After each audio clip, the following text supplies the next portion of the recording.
दोस्तों इनबॉक्स खबरें में आपका स्वागत है। आज हो गया 25 जुलाई की आज दिन भर की सभी खबरों को इस वीडियो में एक एक करके जानेंगे, तो वीडियो में अंत तक बने रहें। अगर आप भी मानते हैं कोरोना वायरस से निपटने में और विदेश नीति में पूरी तरह फेल हो गई है केंद्र की मोदी सरकार, तो वीडियो को दिल से लाइक करके अपना समर्थन जरूर दर्ज करें। इससे बीच बिग ब्रेकिंग न्यूज निकल कर सामने आ रही है। मोदी सरकार को चीन और पाकिस्तान से बड़ा झटका। भारत में तबाही मचाने के लिए चीन और पाकिस्तान ने की सीक्रेट डील। भारत पर कभी भी ये दोनों देश कर सकते हैं हमला। जी हाँ दोस्तों, इस समय की सबसे बड़ी खबर है। इस खबर को विस्तार से जानेंगे। इसी बीच 27 जुलाई को पीएम मोदी राज्य के मुख्यमंत्रियों के साथ करेंगे बैठक। अनलॉक 3 को लेकर हो सकती है चर्चा। जी हाँ दोस्तों, इस खबर को विस्तार से जानेंगे। इसी बीच बड़ी खबर निकलकर सामने आ रही है। अमेरिकी सांसद ने ट्रंप प्रशासन से की अपील, भारत की तरह अफगान, सिख और हिंदुओं को शरणार्थी का दर्जा मिले। जी हाँ दोस्तों, इस खबर को विस्तार से जानेंगे। इस बीच बिग ब्रेकिंग न्यूज निकलकर सामने आ रही। राजस्थान संकट, बीजेपी के खिलाफ कांग्रेस आज सभी जिला मुख्यालयों पर करेगी विरोध प्रदर्शन। जी हाँ दोस्तों, इस खबर को विस्तार से जानेंगे। इस बीच कपिल सिब्बल का राजस्थान के राज्यपाल पर बड़ा हमला। बोले बदल चुकी लोकतंत्र की परिभाषा, अब राज्यपाल सरकार से नहीं कहीं और से लेंगे सलाह। जी हाँ दोस्तों, इस खबर को विस्तार से जानेंगे। इसी बीच बिग ब्रेकिंग न्यूज निकलकर सामने आ रही है। तुर्की की हागिया सोफिया 1500 वर्ष पुराने चर्च में 86 साल बाद अदा की गई नमाज। जी हाँ दोस्तों, इस खबर को विस्तार से जानेंगे। इसी बीच बड़ी खबर निकलकर सामने आ रही। राहुल गांधी का मोदी पर बड़ा हमला। कहा राजस्थान सरकार गिराने का बीजेपी रच रही है षड्यंत्र। सतीश पुनिया ने किया पलटवार। बोले महाशय जी की लंका लुटने के कगार पर है कांग्रेस पार्टी। जी हाँ दोस्तों, इस खबर को विस्तार से जानेंगे। इस बीच बिग ब्रेकिंग न्यूज निकलकर सामने आ रही। नेपाल सीमा पर नापाक हरकत। नेपाल के लोगों ने की नौ मैस लैंड पर कब्जे की कोशिश। जी हाँ दोस्तों, इस समय की सबसे बड़ी खबर है। इस खबर को विस्तार से जानेंगे। इस बीच बड़ी खबर निकलकर सामने आ रही है। निजामुद्दीन मरकज मामला, 86 विदेशी नागरिकों के खिलाफ सांकेत कोर्ट में चलेगा ट्रायल मामला। जी हाँ दोस्तों, इस खबर को विस्तार से जानेंगे। इस बीच बिग ब्रेकिंग न्यूज निकलकर सामने आ रही है। शिवराज सिंह चौहान को हुआ कोरोना तो दिग्विजय सिंह ने साधा निशाना, कहा आप पर एफआईआर कौन करेगा। जी हाँ दोस्तों, इस समय की सबसे बड़ी खबर है। इस खबर को विस्तार से जानेंगे। इससे बीच बिग ब्रेकिंग न्यूज निकलकर सामने आ रही है। सरेंडर से पहले भाजपा नेता के संपर्क में था विकास दुबे, ये बड़ा खुलासा हुआ है। बीजेपी नेता के संपर्क में था विकास दुबे गैंगस्टर। इस खबर को विस्तार से जानेंगे। इस बीच बड़ी खबर निकलकर सामने आ रही है। अमेरिका तनातनी के बीच ह्यूस्टन में चीनी दूतावास को अमेरिकी सुरक्षा बलों ने अपने कब्जे में लिया। जी हाँ दोस्तों, इस खबर को विस्तार से जानेंगे। इससे बीच बड़ी खबर निकलकर सामने आ रही है। उद्धव ठाकरे बोले केवल आर्थिक चिंताओं के कारण लॉकडाउन नहीं हटाया जाएगा। जी हाँ दोस्तों, इस खबर को विस्तार से जानेंगे। इससे बीच बड़ी खबर निकलकर सामने आ रही है। राहुल गांधी का मोदी पर बड़ा हमला, कहा बादल छाए हैं, बेनिफिट ले सकते हैं पीएम मोदी। जी हाँ दोस्तों, इस खबर को विस्तार से जानेंगे। इससे बीच बड़ी खबर निकलकर सामने आ रही है। रेलवे ने श्रमिक ट्रेनों से कमाए 428 करोड़। राहुल गांधी बोले आपदा को मुनाफे में बदलकर कमा रही है गरीब विरोधी मोदी सरकार। जी हाँ दोस्तों, इन सभी खबरों को इस वीडियो में आपको फटाफट बताने वाले हैं, तो वीडियो में अंत तक बने रहें और हमारे चैनल को सब्सक्राइब कर लें। इसी बीच बट दोस्तों पहली बड़ी खबर जो बिग ब्रेकिंग न्यूज सामने निकल कर आ रही कि मोदी सरकार की बड़ी मुश्किलें।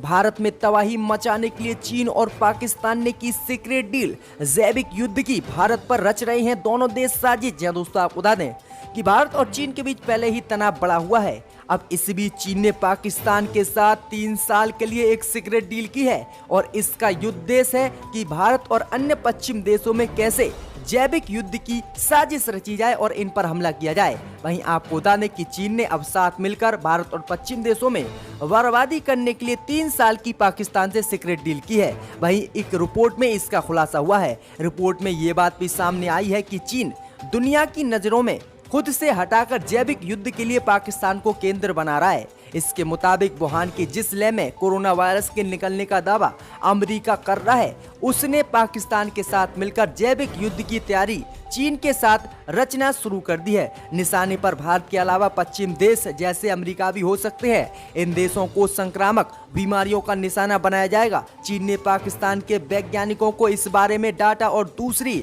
जरूरी जानकारियां उपलब्ध करा दी हैं और इस रिसर्च में जितना भी खर्च होगा उसे चीन की वुहान लैब ही चुकाएगी। तो एक काफी बड़ा झटका मोदी सरकार को लगता हुआ दिख रहा है कि भारत के खिलाफ चीन और और पाकिस्तान एक होकर बड़ी बड़ी डील कर भारत को बर्बाद करना चाहते हैं। तो ये काफी बड़ा खुलासा हुआ है। इसी बीच बढ़ते हैं अगली खबर की ओर। तो 27 जुलाई को एक बार फिर से प्रधानमंत्री मोदी राज्य के मुख्यमंत्रियों के साथ करेंगे बैठक। लॉकडाउन को लेकर कर सकते हैं चर्चा। जी हां दोस्तों, आपको बता दें कि देश में बढ़ते कोरोना संक्रमण को देखते हुए प्रधानमंत्री मोदी एक बार फिर से राज्य के मुख्यमंत्रियों के साथ बैठक करने जा रहे हैं। प्रधानमंत्री मोदी 27 जुलाई को मुख्यमंत्रियों के साथ बैठक करेंगे। इस बैठक में कोरोना के बढ़ते संक्रमण को लेकर चर्चा हो सकती है और इस बैठक में गृह मंत्री अमित शाह भी मौजूद रहेंगे। वहीं बैठक के बाद पूरे देश में एक बार फिर से पूर्ण लॉकडाउन लगाने का प्रधानमंत्री मोदी ऐलान कर सकते हैं। तो ये काफी बड़ी अपडेट है कि 27 जुलाई को एक बार फिर से प्रधानमंत्री मोदी राज्य के मुख्यमंत्रियों के साथ बैठक करके लॉकडाउन बढ़ाने पर चर्चा करेंगे। इसी बीच बढ़ते दोस्तों अगली बड़ी खबर की ओर। तो राहुल गांधी ने राजस्थान सरकार गिराने का बीजेपी पर लगाया आरोप। जी हां दोस्तों, आपको बता दें कि राजस्थान में तकरीबन 2 हफ्ते से जारी सियासी संकट के बाद कांग्रेस के पूर्व अध्यक्ष राहुल गांधी ने भारतीय जनता पार्टी को सरकार गिराने का राजस्थान में जिम्मेदार बताया है। राहुल गांधी ने आरोप लगाया है कि बीजेपी लगातार राजस्थान में सरकार गिराना चाहती है। राहुल गांधी ने ट्वीट कर कहा कि देश में संविधान और कानून का शासन है, सरकारें जनता के बहुमत से बनती हैं व चलती हैं। वहीं आगे राहुल गांधी ने कहा कि राजस्थान सरकार गिराने का भाजपाई षड्यंत्र साफ हो गया है और राजस्थान में सरकार गिराने के लिए करोड़ों रुपए की फिरौती विधायकों को दी जा रही है और सरकार गिराने की बीजेपी की तरफ से साजिश की जा रही है। वहीं राहुल गांधी ने कहा कि कोरोना को रोकने में और चीन से निपटने में मोदी सरकार विफल है, लेकिन राजस्थान में सरकार कांग्रेस की गिराने में कितनी एक्टिव दिख रही है और करोड़ों रुपए का घोटाला कर ये विधायकों को पैसे से खरीद कर कांग्रेस की सरकार राजस्थान में गिराना चाहती है। आगे राहुल गांधी ने कहा है कि राज्यपाल महोदय को विधानसभा सत्र बुलाना चाहिए ताकि सच्चाई देश के सामने आए और फ्लोर टेस्ट हो सके। वहीं आपको बता दें कि राहुल गांधी के इसी ट्वीट का जवाब देते हुए बीजेपी प्रदेश अध्यक्ष सतीश पुनिया ने कहा कि देर से भी आए और दुरुस्त भी आए। राहुल गांधी जी का लंका लुटने के कगार पर है और ये भी अच्छा याद दिला दिया कि थोड़ा 1975 का आपातकाल और 91 बार अनुच्छेद 356 के दुरुपयोग का इतिहास भी राहुल गांधी को बता देना चाहिए था। वहीं उन्होंने कहा कि किस तरह से राहुल गांधी बीजेपी पर झूठे आरोप लगाकर जो है बदनाम कर रहे हैं। तो ये बीजेपी का पलटवार राहुल गांधी पर आया है। इसी बीच बढ़ते दोस्तों अगली बड़ी खबर की ओर। तो चीन के बाद नेपाल ने भी भारत की सीमा पर की नापाक हरकत। लोगों ने की भारतीय क्षेत्र पर कब्जा करने की कोशिश। जी हां दोस्तों, आपको बता दें कि चीन से लगातार सीमा विवाद को देखते हुए नेपाल भी भारत के क्षेत्रों पर आज अपना दावा ठोकता हुआ नजर आ रहा है। जी हां दोस्तों, आपको बता दें कि नेपाल के लोगों ने शुक्रवार को उत्तराखंड के टनकपुर से लगी सीमा पर विवादित नो मैंस लैंड पर कब्जे करने का प्रयास किया है।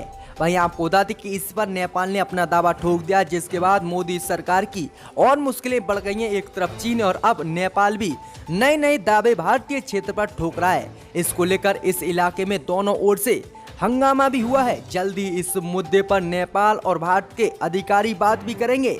वहीं आपको बता दें कि पिछले कुछ दिनों से भारत और नेपाल के संबंधों में तल्खी आई है। सीमा को लेकर नेपाल ने जब से नया नक्शा पारित किया है तब से दोनों देशों के संबंध में तनाव देखा जा रहा है। एक तरफ चीन भी लगातार भारत के क्षेत्र पर कब्जा करने की कोशिश कर रहा है और इसी बीच नेपाल भी चीन की तरह ही भारत के क्षेत्र पर कब्जा कर रहा है। तो ये काफी बड़ी खबर आ रही है कि टनकपुर में अब फिर से नेपाल ने अपना दावा ठोका है भारतीय क्षेत्र पर। इसी बीच बढ़ते दोस्तों अगली बड़ी खबर की ओर। तो राजस्थान संकट को लेकर बीजेपी के खिलाफ आज कांग्रेस करेगी सभी जिला मुख्यालयों पर विरोध प्रदर्शन। जी दोस्तों, आपको बता दें कि राजस्थान में सियासी संकट के बीच एक तरफ जहां मुख्यमंत्री अशोक गहलोत विधानसभा सत्र बुलाकर अपना बहुमत साबित करने पर अड़े हैं, तो वहीं दूसरी तरफ राज्य में बीजेपी के खिलाफ जोरदार प्रदर्शन भी कांग्रेस करने जा रही है।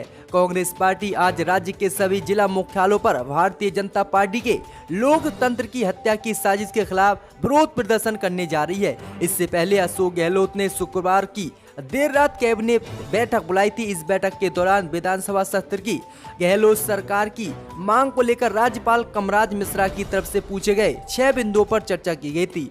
वहीं समाचार एजेंसी पीटीआई ने सूत्रों के हवाले से बताया है कि कैबिनेट बैठक के दौरान चर्चा राज्यपाल की तरफ से विधानसभा सत्र बुलाने को लेकर की गई थी, क्योंकि आरोप लगाया गया है कि राज्यपाल बीजेपी के दबाव में विधानसभा का सत्र नहीं बुला रहे हैं और कांग्रेस की सरकार गिराने में इनकी भी बीजेपी के साथ साठगांठ हो चुकी है। तो इसी को लेकर आज पूरे प्रदेश में विरोध प्रदर्शन करेगी कांग्रेस।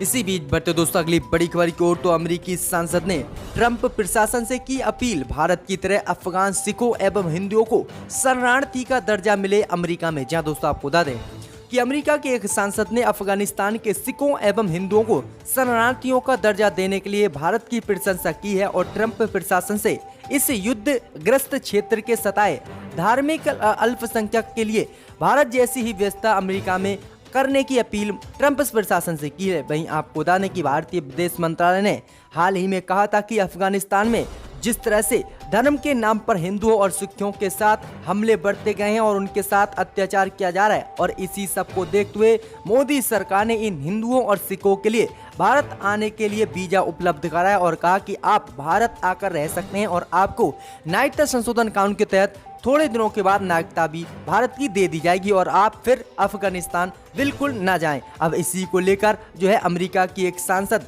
जिम कोस्टा ने इस पर प्रतिक्रिया देते हुए कहा कि जो भारत ने कदम उठाया वह बहुत अच्छा है और ऐसा ही कदम अमेरिका सरकार यानी डोनाल्ड ट्रंप सरकार भी उठाए और सिखों और हिंदुओं को जो अफगानिस्तानी हैं जिनको धर्म के आधार पर उत्पीड़न हो रहा है उन्हें अमेरिका में बुलाया जाए और दीर्घकालीन वीजा इनको दिया जाए। तो ये काफी बड़ा बयान जो है आया है।